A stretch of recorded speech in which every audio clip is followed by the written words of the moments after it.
One of the most interesting things, or one of the harshest things about Venezuela right now, is that this crisis is all about people's basic needs. It's all about people's most basic daily lives, really. One of the most interesting things is that when Hugo Chavez came to power in 1998, one of the main objectives of his government was to provide for Venezuelans and, of course, to reduce inequality by reducing poverty. Fast forward 21 years, and what we've got right now is a very different picture. The revolution, or what is left of it, is struggling to provide for Venezuelans. And of course, the interpretation as to what happened here is very different. On one side, you've got people saying that this is the result of an economic war waged by the United States. That, of course, is a narrative of the government. And on the other side, you've got the opposition saying this is the result of years of mismanagement and corruption. Whatever side you decide to stand on, it's very easy to see that ordinary Venezuelans are the ones paying the heaviest price. It's just past 7 p.m. and Dilia is finally getting home. The 62-year-old works as a cleaner and makes 3,000 bolivars, or $1 a day. She invited us to her house in a poor neighborhood in the Venezuelan capital, Caracas, and is upset because she won't be able to offer us a proper meal. Antes había más cosas, pero ya hoy en día no se puede. ¿Por qué no se puede? Porque todo está carísimo. Todo está caro y el sueldo no alcanza. Hunger has become almost universal in Venezuela. Dilia, her children and grandchildren, as well as more than half of the population in this country, have reported involuntary weight loss in the past few years. A quick tour around the neighborhood, and it is clear to see how feeding oneself and one's family has become a daily struggle. Tonight, the government sent 2 truckloads of packages containing subsidized food people here can afford. But Dilia and many of the residents won't be able to get their hands on anything. Everyone is tense, which is why we are hiding our camera. No alcanzó bueno, supuestamente no alcanzó. No podemos estar jugando con el hambre de los demás. Si eso lo mandaron para el pueblo, véndaselo al pueblo. No teniéndole de arriba para abajo, porque ¿qué la gente va a pensar? ¿Qué la gente va a pensar? De descontento. Es un descontento. Y en un urbanismo no se puede hacer eso. Claro. En un urbanismo no se puede hacer, porque si tú eres una persona razonable, tú no haces eso. Digo yo, en mí. No voy a decir, tú sabes que es alta en la noche, horas en la noche. Hay gente que está esperando para comer. For years, generous government allocations of subsidized food and housing helped build and maintain strong support for Hugo Chavez and his successor, Nicolás Maduro, in poor areas. But a combination of questionable economic policies and a plunge in oil prices, Venezuela's only source of hard currency, have pushed the country into the abyss of hyperinflation.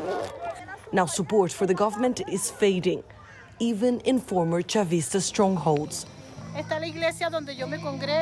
Which is why some in the neighborhood are turning to higher forces for hope.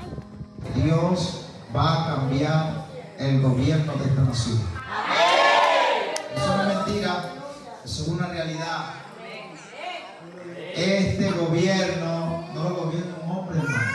Este gobierno lo está gobernando el mismo diablo que el Señor nos recuerda. Pero a partir de este año 2019, Dios va a empezar a gobernar nuestra nación.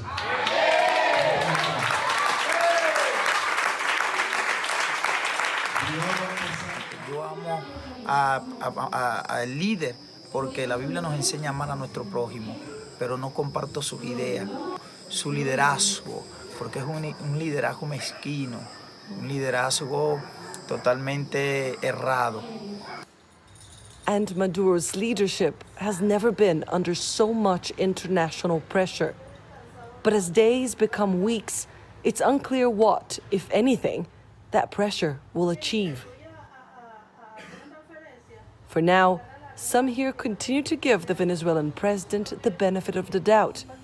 Maybe he's just not aware of how bad things are.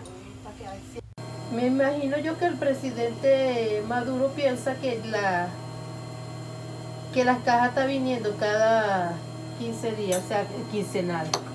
O sea, a lo mejor él piensa todo está perfecto, todo está bien, y es mentira. A lie Delia can't afford to ignore. She leaves for work without having breakfast. Another meal skipped. Another painful reminder of just how difficult things have become.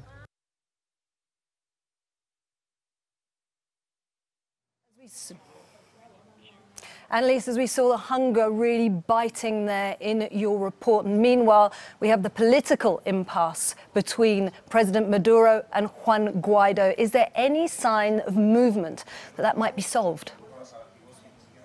For now, not really, Isabel. There are no indications as to whether or not the two sides are even talking.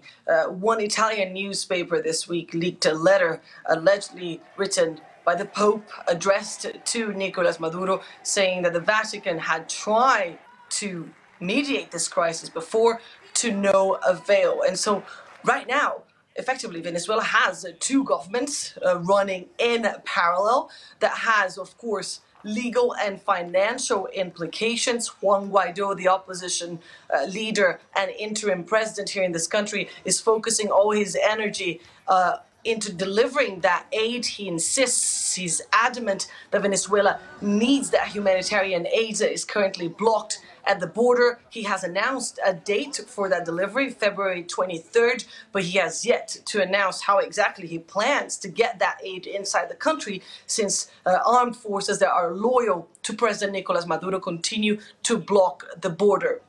It's unclear how long this can actually go on, but of course, it's very easy to see that Venezuelan institutions and ordinary Venezuelans are the ones struggling the most.